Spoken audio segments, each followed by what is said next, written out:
Vamos lá, meus irmãos, vamos lá, minhas irmãs. Começando aqui nossa quinta aula de Teologia Sistemática 5, a matéria de Eclesiologia, a doutrina da Igreja. Já oramos como é costume, mais uma vez, boa noite, graça e paz.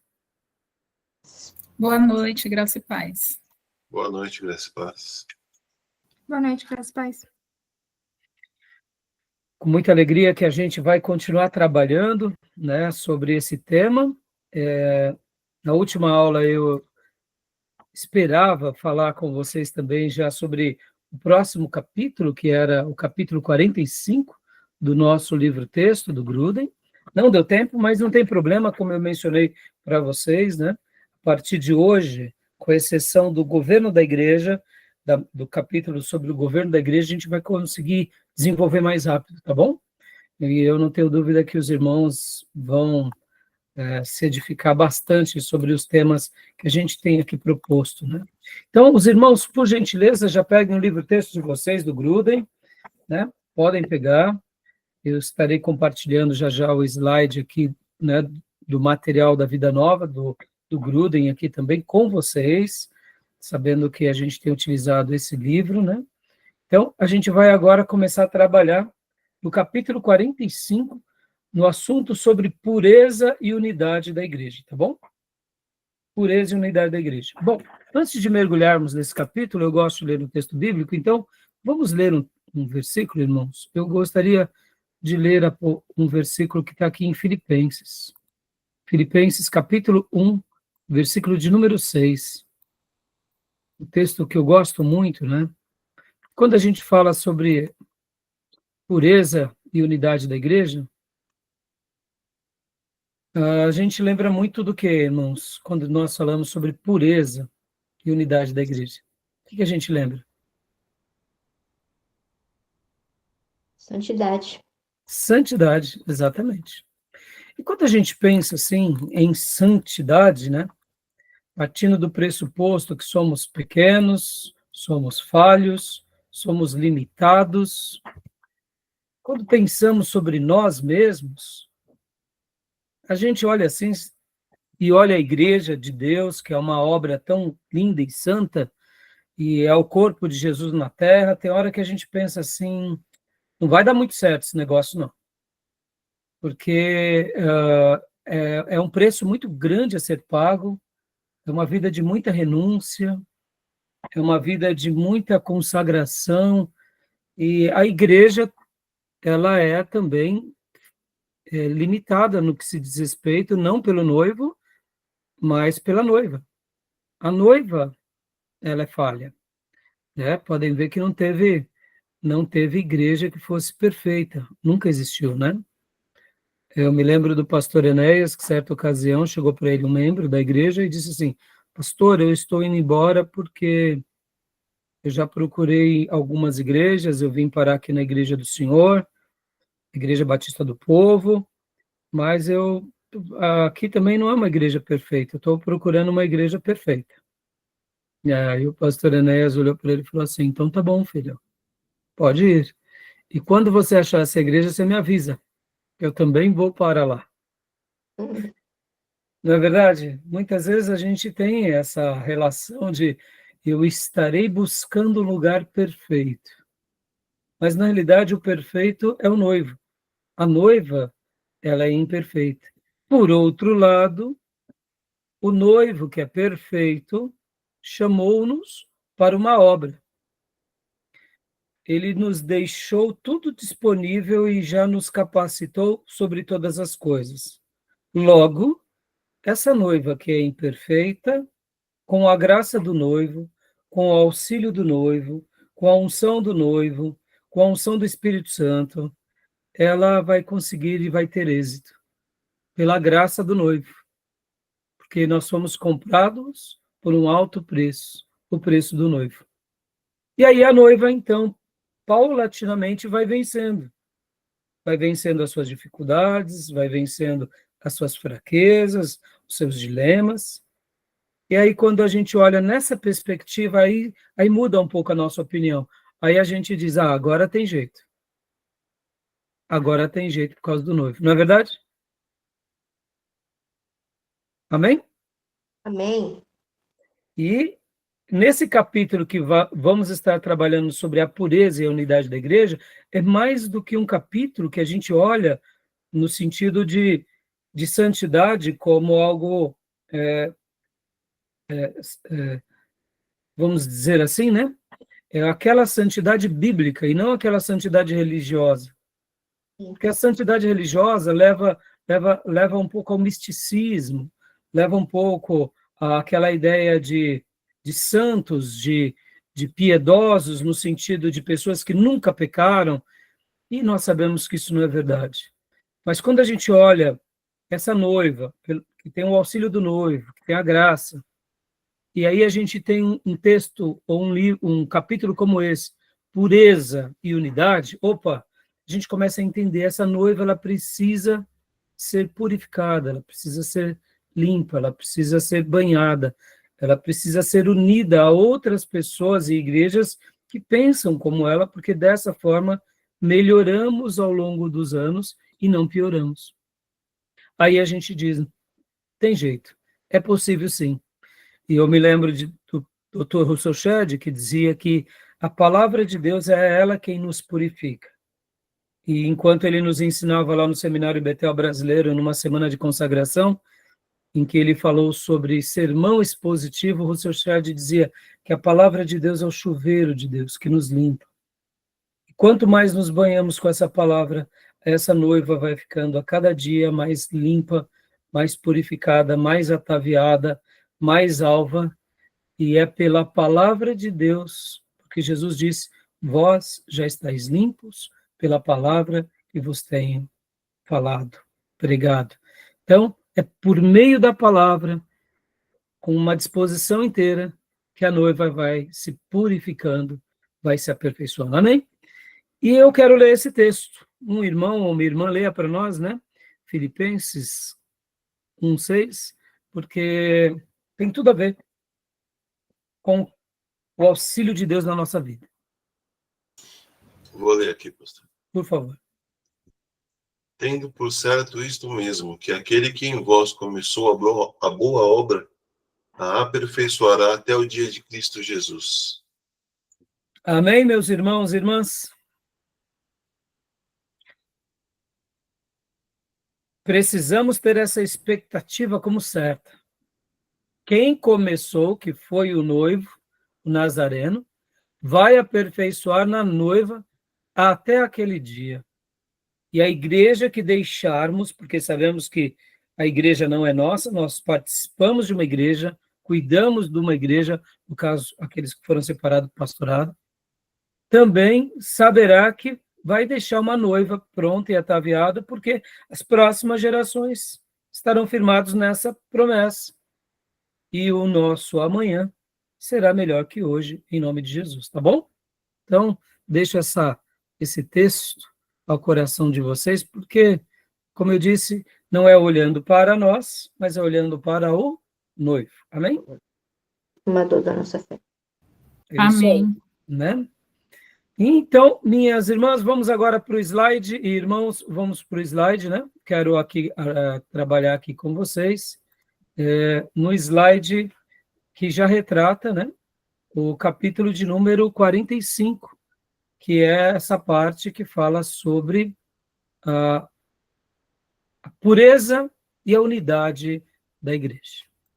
E o Gruden, ele começa aqui esse texto, né, dando uma explicação, logo na página 733, capítulo 45, na nova edição do Gruden, irmã Elisângela, que capítulo que é?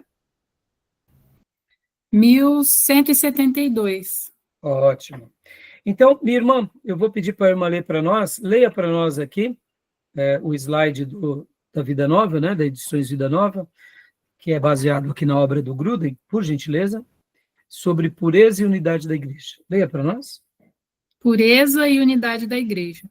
Pureza da igreja é o seu grau de isenção de doutrina e de conduta errôneas, e o seu grau de conformidade com a vontade de Deus revelada à igreja. Wayne Gruden. Ou seja, essa é a definição que o nosso irmão Gruden, né, nosso querido irmão, teólogo, professor de teologia sistemática, traz como uma síntese, né? E ela é muito interessante. Vamos avaliá-la um pouco. Pureza da igreja é o seu grau de isenção de doutrina e de conduta errônea, e o seu grau de conformidade com a vontade de Deus revelada à igreja, né?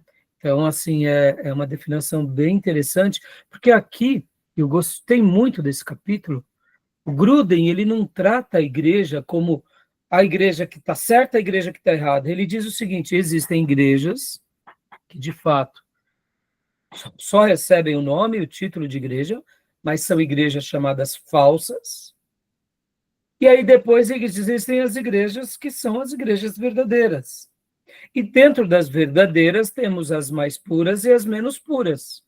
Ou seja, dando essa ideia do quê? De que, ora, podemos pertencer a uma igreja que eu diria na semelhança da igreja de Corinto, com mais erros, mais pecados, mais falhas, um colegiado mais, eu diria, capenga, e ora, é uma igreja na semelhança da igreja de Éfeso, como eu até preguei domingo. Uma igreja mais aguerrida, uma igreja mais dedicada, uma igreja mais forte, mais consagrada. E eu, ao refletir, inclusive, sobre Éfeso e Corinto, eu vim falando sobre, nos últimos 3 domingos, sobre ser o templo do Espírito Santo, ser um santuário de Deus, e nas minhas 3 mensagens eu fui trabalhando paulatinamente, trazendo essas ideias, né? E crescendo essas ideias. E na minha última mensagem eu deixei bem claro que essas 2 igrejas eram muito parecidas, tinham sobre elas circunstâncias muito próximas, mas elas davam uma resposta muito diferente. Por quê? Porque uma igreja era bem estruturada e outra igreja não era tão estruturada. Uma igreja fazia valer a fé e outra igreja não. Então, eu achei que foi uma reflexão muito interessante, até porque são 2 cidades portuárias, 2 cidades ricas, 2 cidades que tinham paganismo, 2 cidades romanas importantes, mas eram 2 povos distintos. Em uma, o cristianismo e a igreja era mais pura, na outra, menos pura. Mas todas eram igrejas. Então, esse capítulo vai ser muito legal para a gente refletir sobre essa questão, né? E a gente vai trabalhar um pouco sobre isso. No livro-texto, irmã Elisângela, quando está assim, explicação e base bíblica, igrejas mais puras e menos puras. Leia para nós. Agora, no capítulo anterior, vimos... No capítulo anterior, vimos que existem igrejas verdadeiras e igrejas falsas. Nesse capítulo, é necessário fazer mais uma distinção. Entre as igrejas verdadeiras, há igrejas mais puras e menos puras. Esse fato fica evidente quando se faz uma breve comparação entre as cartas de Paulo. Quando olhamos para Filipenses ou para primeiro a Tessalonicenses, encontramos evidências da grande alegria de Paulo com essas igrejas e da relativa ausência de problemas doutrinários importantes ou de problemas morais. Lê os... Os textos não precisam. Tá. Por outro lado, havia todo tipo de problemas morais e doutrinários, sérios nas igrejas de Galácia e em Corinto. Outros exemplos poderiam ser citados, mas deve ficar claro que entre as igrejas verdadeiras há igrejas mais puras e menos puras. Isso pode ser representado pela figura abaixo. Isso. E aí nós temos, né? Nós temos esse desenho que o Gruden faz com muita propriedade, que ele é muito curioso e muito legal. Percebam aqui, eu queria até também fazer um comentário aqui, ó. Dentro das igrejas falsas, só um breve comentário, tá? Dentro das igrejas falsas, tem igrejas que eu diria elas estão mais perto de se tornarem uma igreja verdadeira e outras mais distantes, né? Vou explicar. Quando nós vemos, por exemplo, uma igreja, é chamado de igreja, né? Mas é um salão, por exemplo, de uma religião oriental, Sheichonoye. É a igreja Sheichonoye. Aí eu te pergunto, ela está perto da igreja verdadeira, a igreja Sheichonoye? Quem conhece um pouco sobre a religião Sheichonoye? Aqui em Ferraz tem uma, né? Né? Dessa não, mas eu conheço da igreja coreana. A igreja coreana, tá, a igreja coreana, mas aí já é protestante, né, Beatriz? Olha, nem sei dizer, pastor. Não, tá, Nem sei o que sem é, problema, sem problema. mas eu conheço. Mas, assim, em alguns lugares, quando você passa por um templo que ele tem tradição budista, e o Sheichonoye deriva-se do budismo, ou seja, o Sheichonoye não tem nada a ver com o cristianismo, mas é um templo religioso, então é uma igreja budista ou igreja oriental nesse sentido. Então, dentro das falsas, me entenda, tá, irmãos? Aqui, falsas na nossa perspectiva, tá bom? Falsas naquilo que acreditamos, tá bom? Então, quando a gente fala, por exemplo, vamos pegar uma mais próxima que vocês conhecem, a religião espírita mesa branca, o Evangelho segundo Allan Kardec. Ele está próximo da igreja verdadeira ou ele está bem distante da igreja verdadeira? Próximo. Você acha que está próxima? Só porque fala que é o Evangelho segundo Allan Kardec? Eu Mesa acho branca? Falando de alguns princípios. Eu Então, acho que algumas coisas, né? tá. É. Mas perceba, então tem algumas igrejas falsas que estão bem distantes, vamos dizer assim, né? E algumas igrejas, vamos colocar aqui, vamos pegar aqui o católico carismático. Ele está mais perto, não está? Sim. Vocês estão entendendo o que eu quero dizer? Que está mais perto. É uma igreja falsa, mas ela se aproxima, né? Se o carismático deixar de adorar, por exemplo, aquilo que a tradição católica ensina, como Maria, reverenciar o Papa ou adorar o Papa, dando aquela ideia de que ele é um mensageiro de Deus, e os santos, e abandonar e se dedicar simplesmente às Escrituras, ele se torna uma igreja verdadeira ou não? Sim, né? Sim. Concorda? Deu para entender o que eu quis dizer? Que dentro das falsas tem aquelas... Vamos pegar uma outra falsa aqui. Os Testemunhas de Jeová. Eles parecem ser uma igreja protestante, mas não tem nada de protestante. Concorda? Muda-se praticamente tudo, né? Então, só quis comentar aqui que dentro daqueles que estão dentro daquilo que é chamado de igreja, tem aqueles que estão bem distante e tem aqueles que estão mais perto, né? Só fiz um comentário. Mas vamos lá, deixando aqui de lado as igrejas que chamamos como falsas, né? Então, indo agora para as igrejas verdadeiras. Essa ideia do Gruden, pode ver que eu acabei não pedindo para Elisângela ler, mas temos todos esses textos bíblicos e como ela acabou de ler aqui, logo na página 733 dessa minha edição, falando sobre a igreja dos Filipenses, igreja dos Tessalonicenses, a própria igreja de Roma, a própria igreja de Éfeso, a gente vê um contentamento de Paulo. Já nas outras igrejas, como na igreja de Gálatas, de fato, Corinto, né, e muitos outros exemplos, a gente nota que realmente eram irmãos muito problemáticos. Tudo bem até aí? Tudo tranquilo? Sim. Alguma dúvida até aí? Não? Então, para a gente ir prosseguindo, né? Então, é muito importante, irmãos, para a gente entender direito que há essa diversidade, tá bom? Há essa diferença, para que a gente não confunda, tá? Tem aquelas que são mais puras e menos puras. Então, é importante a gente ter esse olhar e a gente ter esse crivo, porque isso é importante. Vamos pegar um exemplo aqui, irmãos. A igreja de Laodiceia. A igreja de Laodiceia. Lembram da repreensão do Senhor à igreja de Laodiceia? Vocês lembram? O que o Senhor disse para a igreja de Laodiceia? Ela não é quente nem fria, morna. É uma igreja morna. Vamos lá. E o Senhor, ele estava a ponto do quê, Beatriz? Tá. De? Vomitar.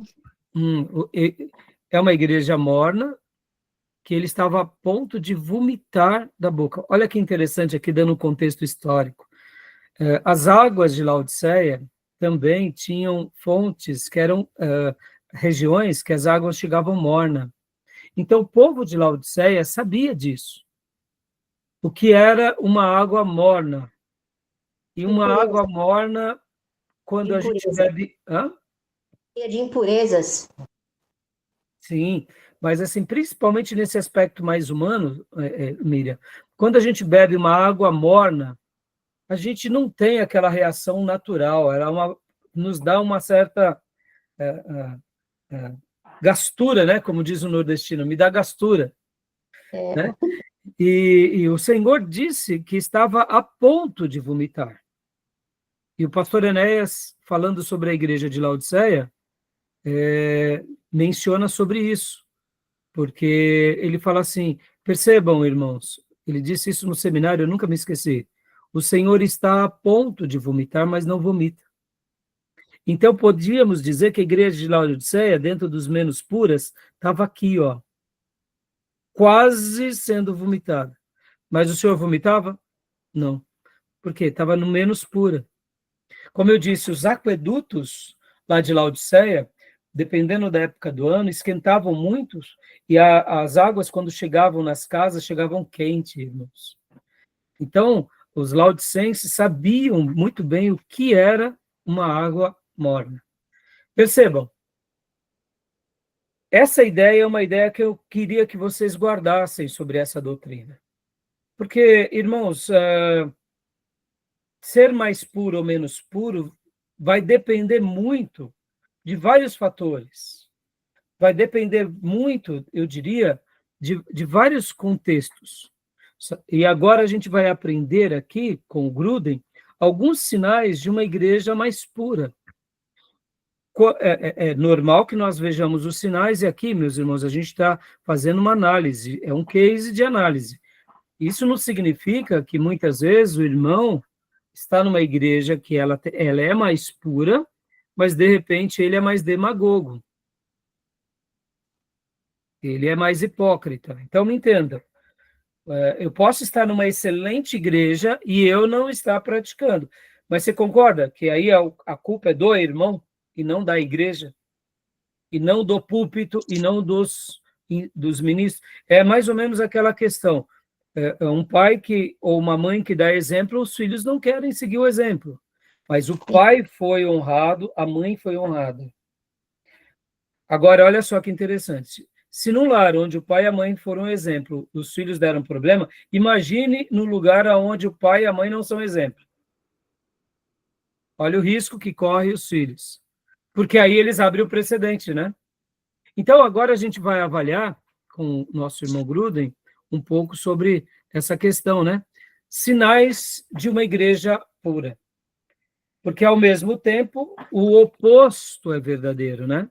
Então, Tomé, leia para nós o slide, e aqui o Gruden, no livro texto, vai trazer isso com vários argumentos, com muita base bíblica e fazendo seus apontamentos. Bom? Então, o que caracteriza uma igreja mais pura? Vamos lá. Sinais de uma igreja pura.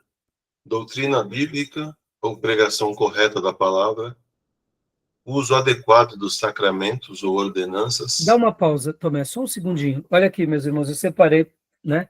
Eu tenho aqui o livro, As 95 Teses de Lutero. Né? Um livreto. Então, percebam, né? A gente está falando de igreja pura. Lutero era um monge, olha que coisa curiosa, não? Ele era um monge e ele queria o quê? Ele não queria criar uma nova religião, ele queria o quê? Purificar a igreja. E aí ele cria, então, as suas 95 teses, para o quê? Para poder dizer, olha, estamos fazendo coisas erradas, porque a Bíblia está dizendo A, nós estamos fazendo Z, e os nossos líderes estão ensinando ZZZ. Opa, tem alguma coisa errada.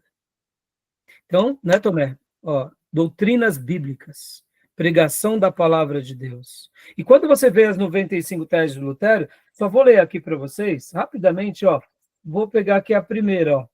Nosso mestre, o Senhor Jesus Cristo, quando disse: fazei penitência, quis afirmar que toda a vida dos crentes fosse de arrependimento. Ele já começa falando sobre uma postura de arrependimento. Aí você fala assim, pastor, isso é muito simples, né?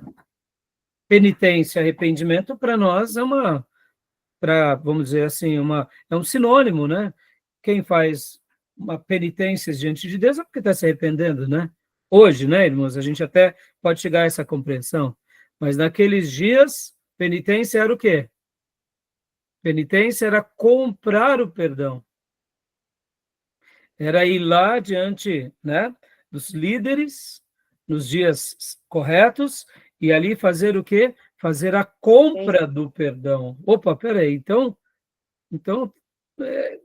para nós hoje aqui, quando a gente fala de penitência, dando essa ideia de arrependimento, para nós é muito claro, porque ninguém entrou aqui na igreja e levou ali, né, uma sacola de moedas de prata ou de ouro, ou quem sabe dinheiro vivo mesmo, e falou, pastor, está aqui, ó, eu pequei muito, então está aqui essa oferta, põe lá no gasofilácio, nas salvas, porque quando cair, inclusive havia uma frase nos dias de Lutero, que quando caísse as moedas no fundo da salva e batesse, chegava lá no céu, perdão.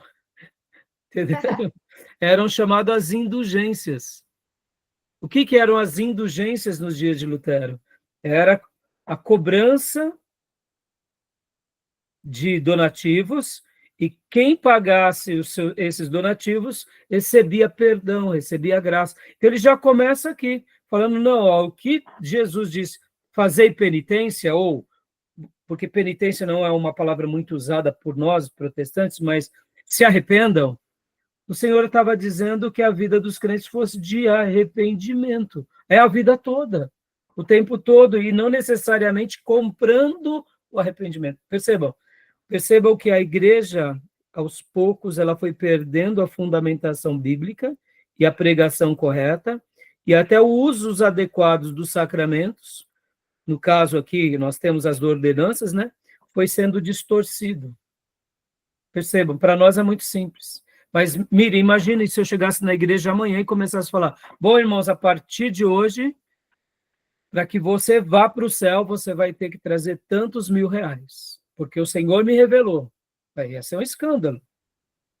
Ia ser um escândalo. Irmão, tem que vender a casa e transferir a casa para a igreja, porque no momento que você fizer isso, e lá no cartório for confirmado, você doou para o Senhor, seu perdão está garantido, o seu e da sua família. Está entendendo? Qualquer um de vocês falaria, o pastor Rai ficou louco, e de fato, seria uma loucura. Mas era algo parecido com o que se fazia. Então, né, são 95 teses, né? E aí eu poderia estar lendo para vocês. Mas continua para nós, Tomé, por gentileza. Pastor, esse exemplo que o pastor deu aí da Igreja Católica, você considera como menos pura ou como falsa? Eu não entendi direito. Esse exemplo, totalmente falso. Falsa. Falso. E quando hoje eu falei há pouco no slide anterior, Tomé, dos carismáticos, é querendo dizer assim, hoje quando a gente vai pegar, né, os carismáticos, eles fazem isso, os carismáticos. Por exemplo, eles ensinam as indulgências hoje? Não. Não. Por quê? Porque ficou claro que lá no passado os católicos erraram. Vamos pegar aqui, por exemplo, alguns monges, os monges franciscanos, ou, por exemplo, aqueles, ou senão os carmelitas, os monges carmelitas, eles vivem uma vida de renúncia e de voto de pobreza, e eles a gente não nota nele nenhum tipo de exagero nesse sentido, né? Os exageros estão porque eles ainda seguem a tradição. Então, eles estão dentro da igreja chamada falsa, mas eles, vamos dizer assim, que ao longo dos séculos, eles, nessa questão aqui, eles saíram dessa situação aqui de indulgências e foram se aproximando, né, Tomé? Entendeu o que eu quero dizer? Agora, é claro, são todos? Óbvio que não, mas ainda está dentro da igreja. Irmãos, deixa eu explicar uma coisa aqui para vocês não acharem que eu estou dourando a pílula, né? Mas Lutero foi salvo num contexto totalmente adverso. Hoje, Deus pode estar salvando milhares de católicos. Deus pode, de uma forma misteriosa, mudar o coração de vários padres, de vários arcebispos, e pode ser que haja um avivamento poderoso no meio do católico. Eles abandonem os ídolos. Pastor Rai, isso é loucura? Não, meus irmãos, é fé. Eu oro para que isso aconteça. E se isso acontecer, eles vão dar fruto.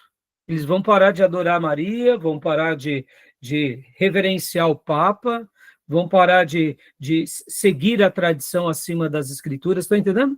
Mas eu posso dizer para vocês que aquela igreja, antes da reforma, até hoje já é outra igreja, né? Agora, voltando ao que eu ia dizer, ó, tem uma figura de linguagem muito interessante. Talvez você já viu o jogo de tênis, né? O jogo de tênis, quando o atleta está trocando a bolinha, tem vezes que está tendo um jogo muito importante, e aí o juiz de linha fala que a bolinha foi dentro. O juiz geralmente ele aponta a mão para baixo. Quando a bola é fora, eles levantam a mão fora, out. E assim, no tênis tem uma coisa muito curiosa, irmãos, olha só. Vou fazer aqui rapidinho, ó. Quando uma bolinha, tá vendo aqui essa? Quando uma bolinha encosta 1 centímetro na linha, é dentro. 1 centímetro na linha, pegou a linha? Pegou ou não pegou? Dentro das regras do tênis, o juiz vai lá com a câmera, e hoje nós temos todos esses recursos, ele fala, ó, pegou. É uma beiradinha, meus irmãos, mas beijou a linha, tá dentro. Agora, olha que curioso. E aí eu te faço a mesma analogia. E 1 centímetro distante da linha, tá fora? 1 centímetro. Mas, pastor, tá tão pertinho. Tá fora? Tá fora. Uma igreja só vai ser pura quando ela realmente está da linha para cá. E é isso que eu quero dizer. A gente pode estar até... Eu torço, irmãos, para que tenha uma revolução no meio católico e que Deus salve de forma linda eles, para eles virem para cá. Ah, pastor, e o nome não importa como eles vão se chamar no primeiro momento. Se eles abandonarem a idolatria, se eles abandonarem as crendices, serão nossos irmãos, mesmo que alguns não entendam muito bem num primeiro momento, mas é por isso. Mas eu, na minha concepção, os católicos são igrejas falsas. Não era para ser. Eles nascem na igreja verdadeira, a gente vai chegar lá já já, mas isso é claro. Agora, há um desejo nosso, né? De que eles venham para cá, tá bom? Tudo bem? Beleza, Tom? Eles acham que nós também somos falsos, sabia? Eu sei. É verdade.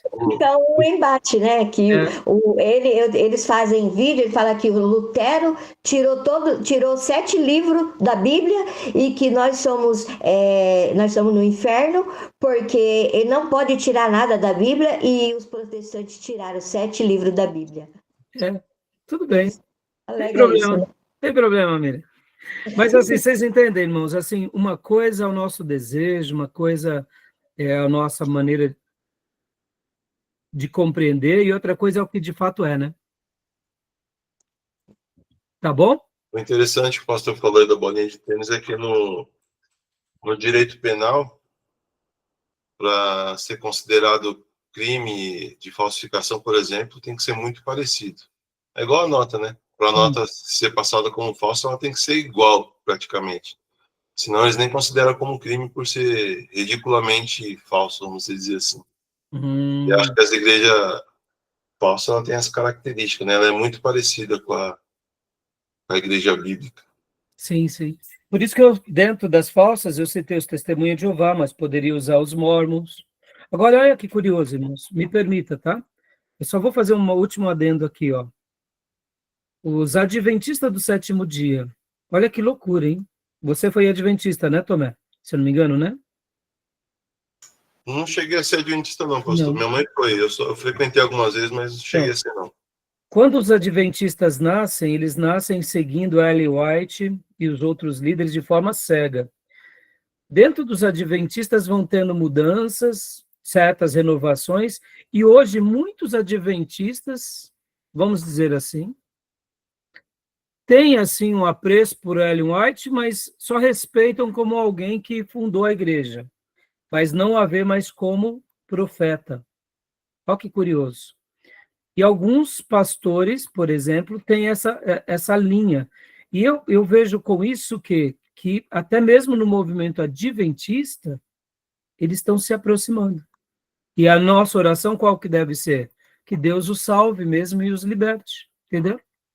Mas eu estou dizendo isso porque, agora é claro, isso é na maioria? Não, não é na maioria. Mas, ao mesmo tempo, só de ter deixado de seguir Ellen White como uma voz profética, como a Bíblia, isso já é uma libertação maravilhosa. Não é verdade? Tá bom? Então, assim, a gente vai trabalhar essas questões melhores nas matérias de religiões comparadas ou seitas e heresias, tá bom? Não estou dizendo que a adventista faz parte da igreja verdadeira, não. Ela está aqui dentro das igrejas falsas. Mas muitas pessoas foram, eu diria, estão sendo transformadas nessa mentalidade. Já conheci algumas, já. E eu tenho orado, tá bom? Diga, Beatriz.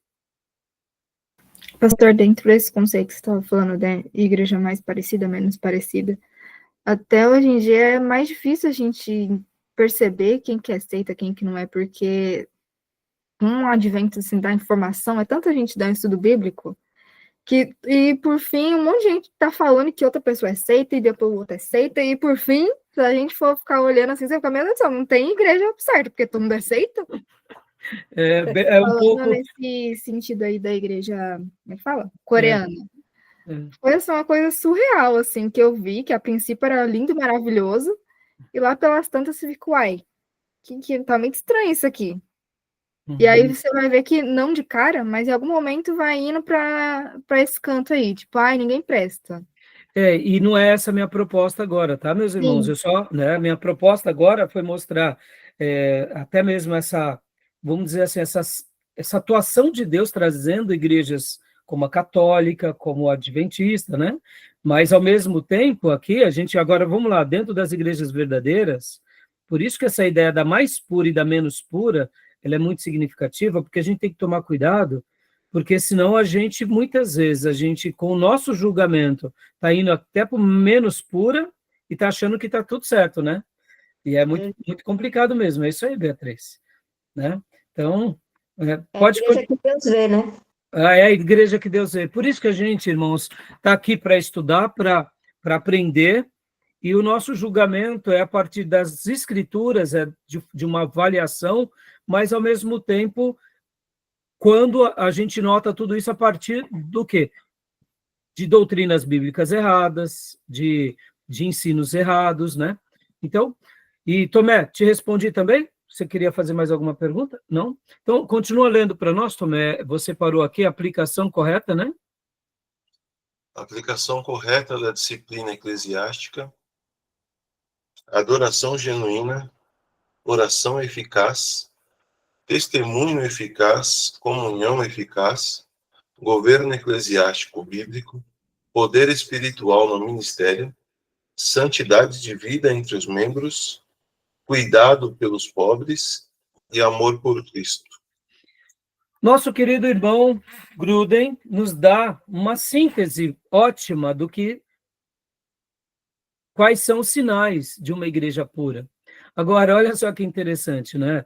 Aplicação correta da disciplina eclesiástica. Se o pastor é um tirano, fica complicado, né? Porque aí quem não pensa como ele manda para os quintos, né? Manda para o mármore, né?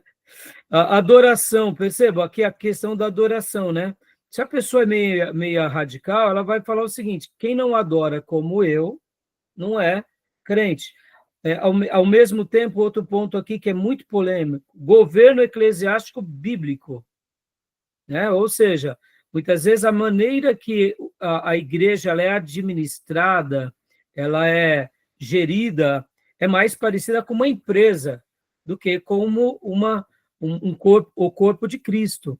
Então, percebe que outra coisa importantíssima que o nosso irmão Gruden destaca, aqui é a questão do quê? Da santidade dos membros, mostrando que não basta ir à igreja, a gente precisa ser dedicado, precisa ter uma vida sem dar mau testemunho, posicionamentos adequados. E aqui vai um toque de solidariedade e, bom, amor, né, por Cristo e por todos. Então, o que vocês acharam desses pontos do nosso irmão Gruden? Tranquilo até aí? Muito bom. Muito bom, né? Então, por Sim. isso que aqui, deixa eu até fazer uma citação, né, para vocês, meus irmãos, olha só. Muitas vezes, irmãos, nós temos, assim, a nossa régua de medir, né? Nossa régua de medir. E a gente é falho nisso. Por exemplo, irmãos, quando a gente olha, por exemplo, movimentos que têm usos e costumes, nós batistas, ou históricos, ou teólogos, gostamos de rotular dizendo que os irmãos que têm usos e costumes, eles são legalistas, eles são demagogos, e muitas vezes nós criticamos os irmãos mais simples, e até alguns seminaristas e pastores e teólogos condenam. Irmãos, a gente tem que ter um olhar mais amável. Nós não podemos matar as pessoas com a nossa bazuca teológica, sabe? Aprendemos bem, e agora a gente mata os irmãos.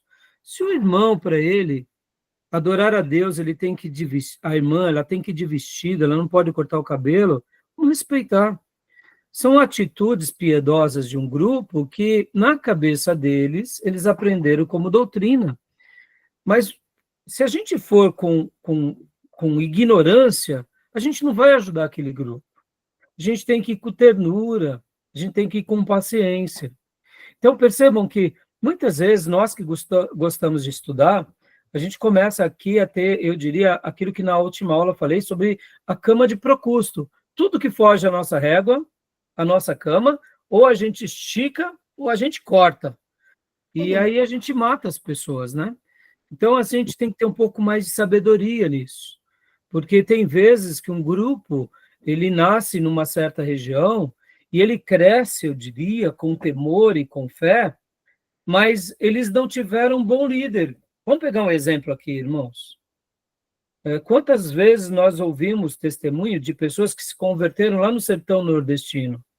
Um missionário foi fazer uma obra de missões e ficou ali 3 meses, 6 meses, depois saiu, deixou um grupo de irmãos. O missionário foi para outro lugar. E aquele grupo, hoje nós temos a tecnologia, nós temos tantas ferramentas, mas antigamente, para uma pessoa do interior, seja nordestino, ou seja lá do Amazonas, ou seja de uma tribo, para ela ter um pouco mais de esclarecimento, era muito difícil. Então, muitas vezes, aquele grupo continuava se reunindo do jeito deles, pegavam certos vícios, e, de repente, eles crescem com aquela piedade meio errada, são pessoas sinceras, mas, teologicamente, estão dentro daquilo que a gente falou de uma igreja menos pura. Praticam alguns exageros, mas até os exageros é querendo acertar. Sabe aquele medo? Né? Não vai na casa de fulano porque ele tem ídolo, não come lá não. Aí a pessoa, os membros mais novos vão ficando com medo, e aí eles começam a se fechar nos seus guetos, entenderam? Então a gente tem que ter muita maturidade de saber que o ser humano, ele não é um padrão, né? E as pessoas, elas muitas vezes, umas vão entender mais rápido e outras não, tá bom? Mas sobre esse ponto, alguma dúvida? Algum acréscimo? Algum comentário? Não? Podemos prosseguir? Eu estava lendo aqui, pastor, ele está falando de algumas igrejas que em algumas áreas, as igrejas, ela, tipo, na adoração, que é uma adoração expressiva, ou também a igreja que estuda bastante, aí às vezes ela não tem um pouco de equilíbrio em algumas áreas da igreja. Achei interessante esse ponto dele falando. Às vezes aquela que quer só fazer evangelismo, aí falta em outra coisa. Aquela que quer só estudar, aí também aí tem que... Exato, Miriam, exato. Por exemplo, muito bem colocado e muito bem lembrado. Vamos voltar a essa parte da adoração. Irmãos, tem irmãos que para eles a adoração pentecostal é um exagero. A adoração dos avivados, para muitos irmãos, é um exagero. Levantar as mãos, chorar, se lambuzar, é um exagero. Mas então perceba o que a Miriam está falando, a gente tem que ter muita sabedoria de distinguir isso. Como a Miriam também colocou, tem igrejas que são muito fortes no evangelismo, mas não são no discipulado. Aí quem é forte no evangelismo acha que todo mundo tem que ser forte no evangelismo. É exagero. Vamos pegar o oposto. Tem igrejas que são muito fortes no estudo, não são tão fortes no evangelismo. Aí quem é forte no estudo vai exigir que as outras igrejas também sejam fortes no estudo. Percebam, irmãos? Vamos lá. Por que eu não cobro dos meus amigos pastores para eles montarem seminário nas igrejas dele? Porque isso é questão de vocação, meus irmãos. Entenderam? Cada igreja foi chamada para um propósito, mas com certeza nas igrejas dos meus amigos eles têm estudo. Então, por isso que é legal esse equilíbrio, Miriam. Bem colocado, viu, Miriam? Bem colocado, tá bom? Isso aí. Quando a gente começa a compreender melhor, quer ver um exemplo bem prático, irmãos, aqui? É a igreja que ela é edificada por um missionário. A igreja que é edificada por um missionário é uma igreja que cresce como um rojão, só que depois essa igreja ela passa por um período, eu diria, de maturação, que muitas vezes o missionário não consegue administrar muito bem, porque para ele cansa agora o quê? Cuidar daquelas pessoas, tirar os carrapichos, ensinar, mudar a mente. Meus irmãos, o trabalho pastoral, ele é um trabalho muito repetitivo. Ele é um trabalho dentro da normalidade, dentro daquilo que a gente chama de regularidade. Um trabalho pastoral é um trabalho dentro daquilo que a gente fala, está dentro do ordinário. Tem muita ordem. É reunião, é estudo, é disciplina, é ajudar, é um passo hoje, é um passo amanhã. Para o irmão subir uma escada daqui a 3 anos. Então, perceba, o missionário ele já quer tudo pronto, ele quer que o irmão se converta hoje e amanhã já saia para a praça. Mas não percebam, e um pastor que ele tem essa visão, então ele acaba criando na igreja uma certa saúde, porque ele vai dizendo, não, meus irmãos, calma, calma, ali é o missionário ele é um pouco mais apressado, que é o dom dele é de sair, ele não consegue ter o missionário não tem uma vida muito ordinária, ele precisa do extraordinário, ele precisa pregar na favela, ele precisa pregar no ponto de ônibus, ele precisa pegar no morro, ele precisa viajar, ele precisa do extraordinário, está no dom dele. Perceba? Então, por isso que um missionário ganha as pessoas e quem vai ajudar é um pastor. O quê? Preparando aqueles irmãos para uma maturidade, como a gente aprendeu nas aulas anteriores. E é por isso que nem toda igreja vai ter seminário, porque nem toda igreja precisa passar por um seminário. Alguns da igreja passarão para o seminário para quê? Para servir melhor na igreja. Agora, é toda a igreja que tem que passar pelo seminário? Claro que não, meus irmãos. Isso até seríamos desleal, porque são vocações. E um pastor que ele é mestre, mas ele é meio radical no ensino, ele quer que toda a igreja seja seminarista. Não vai ser nunca. Tem irmãos que só vão para a igreja para não ir para o inferno, meus irmãos. E a gente tem que dar graças a Deus que ele está lá dentro da igreja porque ele não quer ir para o inferno, entendeu? O outro quer ir para a igreja para poder ter valores cristãos, para poder ir para o céu e cuidar da família. Graças a Deus por isso, meus irmãos. Na cabeça de um pastor que ele é mestre, que quer todo mundo mestre, ele acaba se frustrando. Porque tem irmãos que só dele ir para a igreja, adorar a Deus, sair do pecado, não trair mais a mulher, já está bom demais. E é verdade, isso está bom demais, meus irmãos. Um lar que o homem ou a mulher trair, agora não trai mais, e eles vão se amar pro resto da vida, isso é maravilhoso. Vocês entendem? Ou o equilíbrio, né? Lembra que nós falamos na última aula dos propósitos da igreja? Entendeu? Então, vamos lá. Tudo bem até aí? Vamos para o próximo ponto? Mais alguma pergunta? Tem aí uma pergunta. Nesse ponto de igrejas que tem um ponto mais forte, outro não. Tem algum ponto assim que é essencial? Por exemplo, tudo bem a igreja ter um ponto forte na adoração, mas se ela não tiver o ponto forte na palavra, por exemplo, que é o que sustenta a adoração, meio que não faz sentido, não é? Então, mas aí onde entra, Beatriz, é assim, ela não pode deixar de ter, como a gente acabou de ver agora, ó.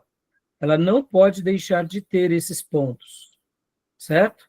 Mas aqui, de repente, vamos pôr aqui, ó, doutrina bíblica ou pregação correta. Vamos supor que ele tire aqui, essa igreja, né?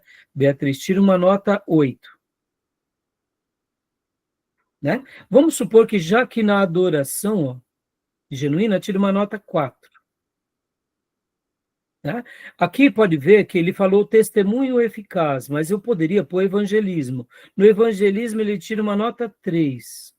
Ou seja, o que o pastor ele tem que fazer, Beatriz? Ele tem que falar assim, não, está na hora da gente evangelizar mais, mobilizar as pessoas. Está na hora do ministério de louvor levar as pessoas a adorar mais. E tem que se manter aqui. Ou seja, se depois de um período a igreja sai de um 3 para um 4, opa, vai para um 5, olha, já é uma grande melhora. Se também da adoração de um 4 vai para um 5, opa, já veio para uma boa melhora. Se chegar depois de 2 anos e esses 5 viraram 6, 7, percebam, olha que progresso, concorda? Aí o pastor vai fazendo a gestão. Por isso que a igreja é assim, ela sempre terá um ponto mais forte. E como que um pastor enxerga o ponto mais forte? Sabe qual é, Beatriz? O ponto mais forte daquela igreja é onde o Espírito Santo deu mais dons. Por exemplo, Beatriz, não é querendo falar. Há pouco, antes da gravação aqui da nossa aula, a nossa irmã Elisângela falou, pastor, né, a aula 2h30, não dá para nada aí, porque eu estava falando, irmãos, vamos tirar as dúvidas rápido para a gente começar, porque a gente está acabando muito tarde. E ela falou, né, Elisângela, precisava pelo menos 5 horas, né, por dia. Ou seja, ela já pegou o gosto. Isso é maravilhoso. Agora, a nossa irmã Elisângela é de outro ministério. O pastor dela, a igreja dela, tem um ritmo. Tudo que ela está aprendendo aqui, devagarzinho ela vai pondo isso lá, servindo. E os irmãos vão pegando gosto. Quanto tempo isso vai demorar? Não sei. Pode ser um mistério que amanhã venha meia dúzia estudar conosco e quando vai ver, vai ter meia dúzia, manda a palavra e os cultos vai... Ou seja, não sei qual a nota que é a palavra lá na igreja da irmã, mas vamos supor que a nota seja um 6. Mas se os irmãos começarem a... Vai para um 8 em 2 anos, rapidinho. Entendeu? Por quê? Porque houve esse despertar. Agora, vamos supor que a irmã receba rejeição na igreja da irmã. Que lá é uma nota 5, 6 e o pastor não quer mudança, porque o pastor quer outra coisa. A irmã vai ficar meio deslocada, mas tudo bem. Ela vai ali abençoar, ela vai fazer a obra e o Espírito Santo vai honrar. Agora, o que a gente não pode, Beatriz, é não ter essas coisas. E aí, voltando a falar, toda a igreja vai ser forte em uma frente. Porque o Espírito Santo sempre derrama mais dons nessa área. Por exemplo, Beatriz, na nossa igreja a gente tem vários pregadores. E eu nem me preocupo. Por quê? Porque eu vejo os irmãos. Ontem o Tomé trouxe uma linda mensagem sobre a espada do Espírito. Então, quer dizer, eu fico tranquilo, porque os irmãos já... Eu não me preocupo com o que eles vão pregar, que já foram treinados, já aprenderam a amar a palavra. E, puxa, isso é maravilhoso para mim. Então, ao mesmo tempo, perceba, agora só foi eu? Não foi eu, Beatriz. Deus me deu esse dom, mas Deus também foi dando o mesmo dom para muitos outros irmãos. Então, é natural que a gente tenha uma característica mais forte numa área e também tenhamos características mais fracas em outras áreas.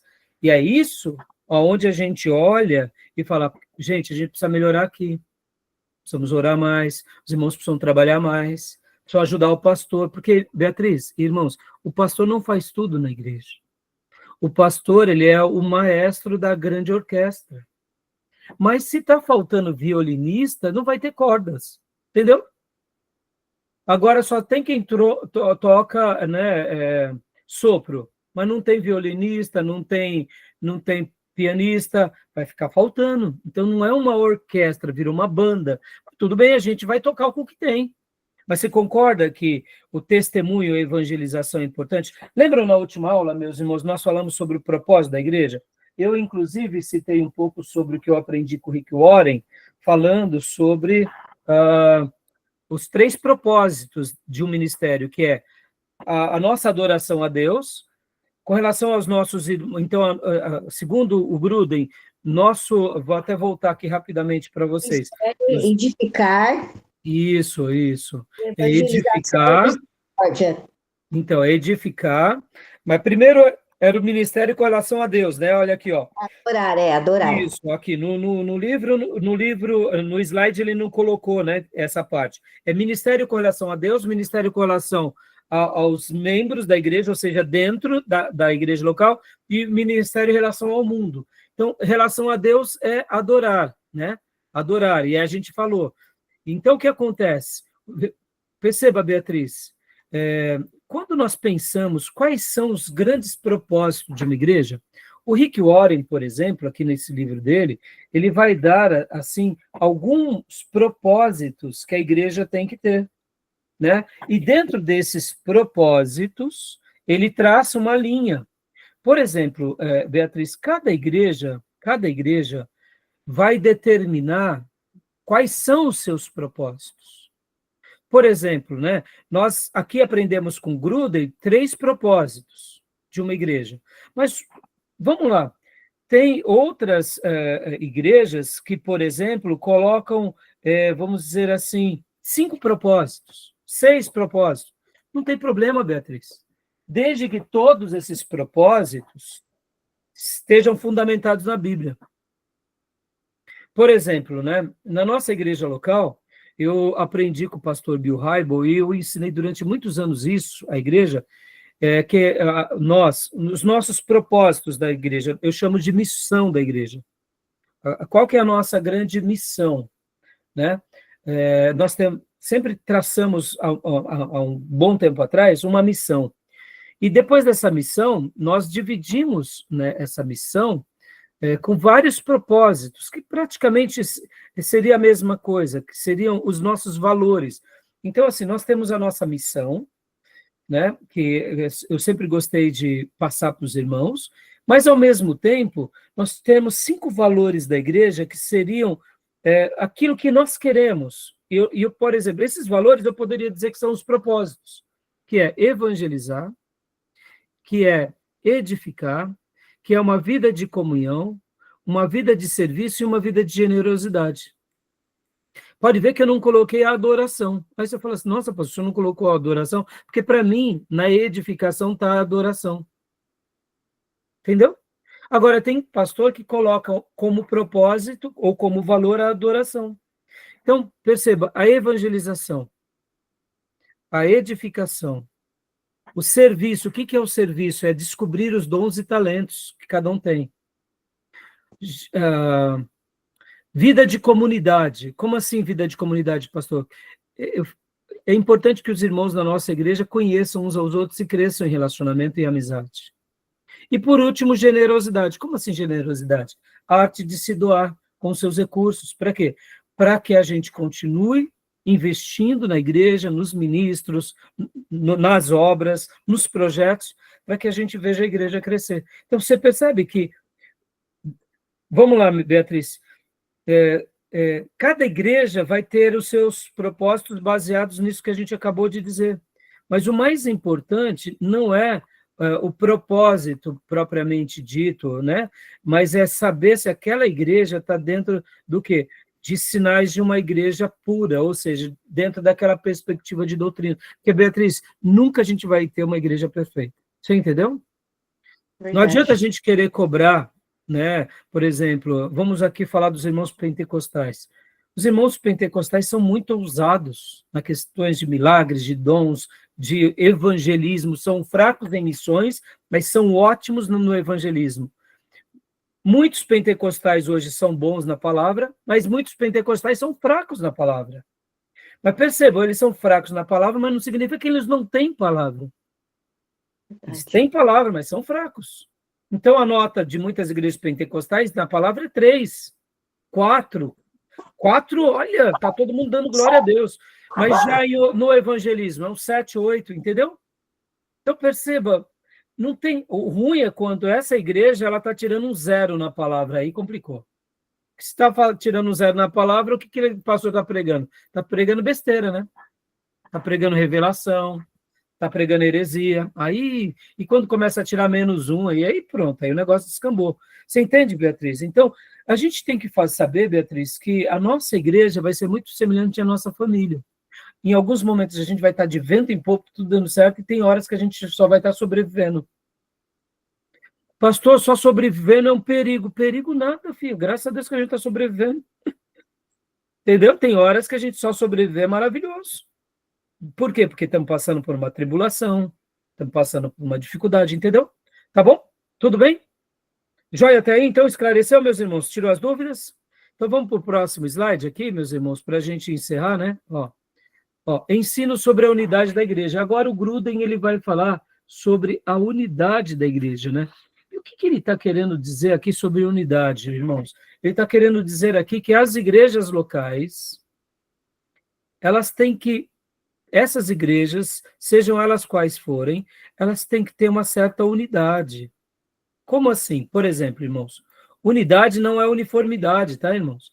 Eu acabei de citar vários ministérios aqui para vocês. Nós não estamos necessariamente juntos, mas temos uma certa unidade. Falei das igrejas pentecostais, falei das igrejas históricas, ou seja, são nossas irmãs, estão dentro das igrejas verdadeiras. Indiferente da estrutura, indiferente da denominação, e aqui ele começa a falar sobre isso, tá bom? E aí, só para a gente ir no próximo slide, né, ele cita vários textos bíblicos, né? Aí agora aqui vem uma breve história de separação e organização da igreja cristã, tá, irmãos? Então eu vou dar uma pausa agora aqui, porque o que acontece? Essa igreja que começa aqui no ano 0, ou vamos dizer assim, no ano 30, né, com Cristo, né, a gente põe ano 0 porque seria no início, né? Então, desse momento aqui, quando Jesus começa a sua obra, depois ele morre, ressuscita, e os apóstolos continuam pelo poder do Espírito Santo. Até o ano de 1054, houve uma aparente unidade, tá bom?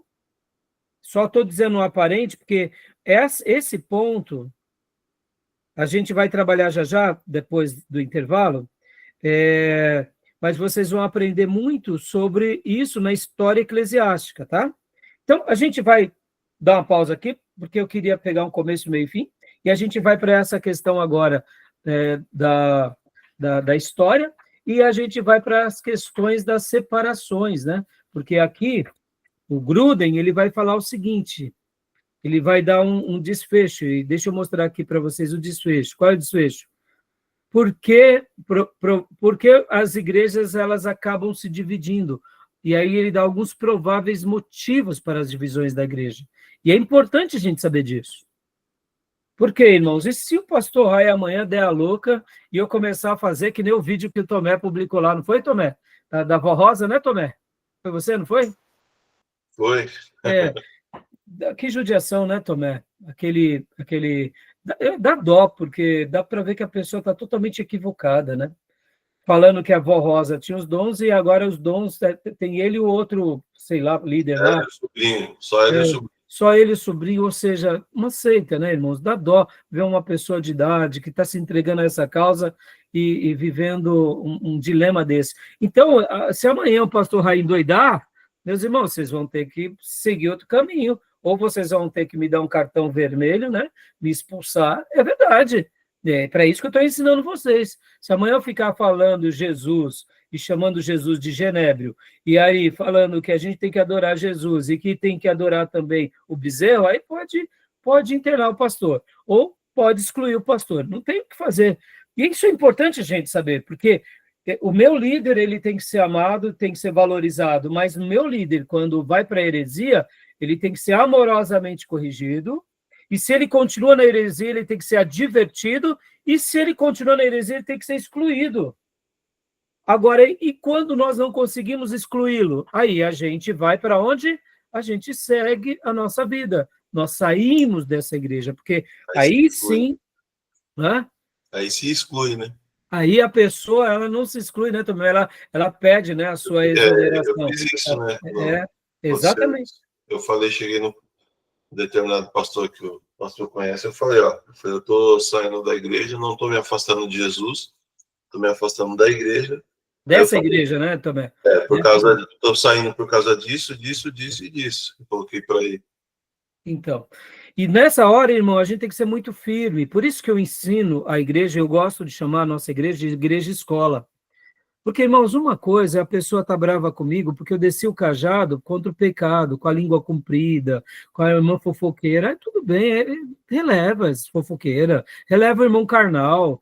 Irmão, é verdade, não pensem em vocês, eu já tive casos de chamar a pessoa, falar que ela estava profetizando que era carne, e a pessoa chorar não de arrependimento, de raiva. Eu relevo. E tanto é que essa pessoa, depois de certo tempo, eu tive que disciplinar ela teve carga de disciplina, depois ela saiu da igreja, voltou 500 vezes, ou seja, eu não me importo disso.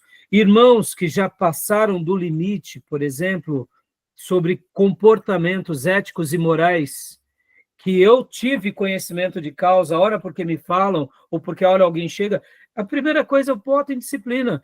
Mano, você acha que todo mundo que eu já botei em disciplina chegou para mim e falou, pastor, obrigado? Teve pessoas que queriam me agredir, irmãos.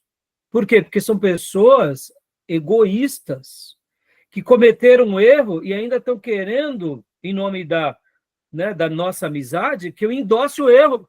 Não vou endossar. Percebam? Então, essas pessoas que muitas vezes retalham, falam demais, a gente tem que relevar. Aí talvez vocês me perguntem, pastor, essas pessoas atrapalham? Claro que atrapalham. Uma contendiosa, um contentioso, atrapalha demais. Mas o que a gente faz? A gente bota no joelho e o Senhor trabalha com essas pessoas, entendeu? É assim. Irmãos, guardem isso. O pastor, ele não precisa usar o púlpito. Ele bota no joelho, ele chama as pessoas que realmente precisa ser chamado, faz o certo. E se o contendioso continua, é Deus quem vai tratar. E olha, irmãos, dura coisa é cair no juízo de Deus. E aí o pastor só vai pedindo a misericórdia.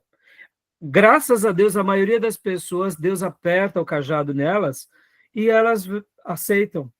Mas algumas são rebeldes, irmãos. Não tem coisa mais difícil do que lidar com gente rebelde e orgulhosa. É muito difícil, mas não tem o que fazer. A gente pode fazer alguma coisa? É só orar, meus irmãos, e continuar cuidando e deixar o rebelde colher o fruto do que se planta. Entendeu? Agora, percebam, sair da igreja porque o pastor pregou uma mensagem dura, sair da igreja porque o pastor ensina, é tolice. O pastor está falando de Bíblia, vocês entendem? Agora, tem gente que quer a igreja, irmãos. Vamos lá, eu conversava com o pastor essa semana, inclusive. Ele falou assim, pastor Rai, a gente está com um sério problema atualmente, porque hoje estão tendo igrejas muito midiáticas e está todo mundo cobrando a gente para a gente ter igreja midiática. Eu falei, então, a gente tem que ensinar o nosso povo a ser o que Deus quer que a gente seja, né? Porque senão a gente fica copiando, meus irmãos. Chega uma hora que a gente copia Hollywood, aí depois vai copiar Netflix, aí depois vai copiar Amazon Prime. Não funciona esse negócio. Vai copiar Disney. A gente tem que ter identidade. O que nós somos? O que Deus nos chamou para ser? Né? Então é muito perigoso isso, né? Mas vamos lá, a gente vai continuar aqui a partir do próximo bloco, tá bom? Então vamos para o nosso intervalo? Não é entretenimento, né, pastor? Oi, filho? E também a igreja não é entretenimento, né? Fia, vai ter um monte de gente que faz da igreja um circo, né, filha? Entendeu? Sim. E quer a igreja, e quer a igreja com um lugar assim, só de coisinha boa, né? Só de coisinha boa, de energia boa. Meus irmãos, é complicado. Estamos vivendo um momento delicado. Agora, sabe de quem é a culpa de tudo isso, Beatriz? Sabe de quem é a culpa de tudo isso? Pastores frouxos. Com todo respeito. Teologia pastoral, vocês vão aprender bastante sobre isso. A igreja ela é conduzida por pastores sérios. Quando os pastores sérios se posicionam, o povo segue. Agora, eu vou dizer, o problema é que muitas vezes a gente tem também hoje o quê? Essa desfiguração na clareza de papéis. Hoje o feminismo, por exemplo, é uma coisa muito difícil. As pessoas, não só o feminismo, mas o egoísmo também, porque muitas vezes as irmãs, elas não aceitam a instrução, elas não aceitam a instrução dos seus maridos, não aceitam a instrução dos líderes e muito menos do pastor, e automaticamente, muitas vezes, o irmão também é rebelde. Ou seja, a gente fica numa situação muito difícil, porque se na hora que apertarmos o irmão, ele vai para outra igreja, porque tem 10 igrejas de portas abertas para receber aquele irmão. Percebam, é um momento delicado que a gente está vivendo. E aí, pastor, a gente vai caminhar à margem da Bíblia? Não, vamos caminhar na Bíblia, minhas irmãs e meus irmãos. Vamos fazer o que Deus espera de nós. Sabe por quê? Porque todas as vezes que a gente é fiel ao Senhor, a gente vai colher os frutos aqui e na eternidade. Vale a pena ser fiel. Mesmo que a gente perca várias pessoas, não se preocupe em perder. Porque o que mais vale a pena é a gente ganhar para Deus. Porque quando a gente ganha para Deus, a gente ganha para sempre. Não adianta eu ganhar para o homem, para o ministério. A igreja não é uma empresa, meus irmãos. A igreja não é um lugar de massagear o ego. A igreja é um lugar de esmurrar o ego. E é isso que a gente tem que trazer à tona. E é isso que a gente tem que... Por isso que eu amo chamar vocês para lerem livros bons, autores bons, pastores bons. E essa é a linha que eu quero para mim e para vocês. E eu quero que um dia, quando Deus levantar vocês em qualquer ministério, vocês sejam firmes e modelos. E possam pôr as rebeldes no lugar delas. Minhas irmãs, não tem coisa pior do que uma anciã rebelde. Ah, pastor, mas está meio gaga. Não, uma anciã rebelde é uma coisa que desarmoniza tudo. Ou um ancião rebelde. Porque o que você espera do ancião? Você espera mais sabedoria. Você espera dele o quê? Ser mais comedido.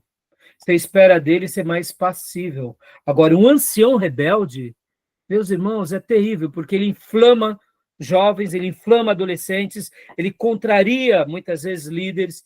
E um ancião rebelde é uma coisa, assim, terrível. Por quê? Porque se a gente não souber como lidar, ele se auto-vitima.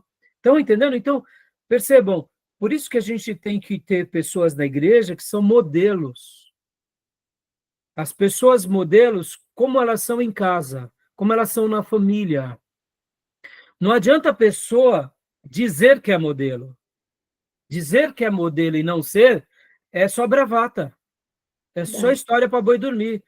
A pessoa que é modelo, ela é honrada na sua família, ela é honrada entre os filhos, netos, e naturalmente na igreja ela vai ser um peso e um exemplo. Agora, aquela pessoa que é destemperada, que fala briguenta, que fala que, não, porque eu sou sincera e verdadeira, mas mata meio mundo, essa pessoa não é modelo. Ela acaba sendo uma contendiosa, um contendioso, e na hora de fazer as coisas, depois não faz e fala assim, não tem ninguém nessa igreja que faz. Ou seja, ela atrapalha todo mundo e na hora de fazer não faz.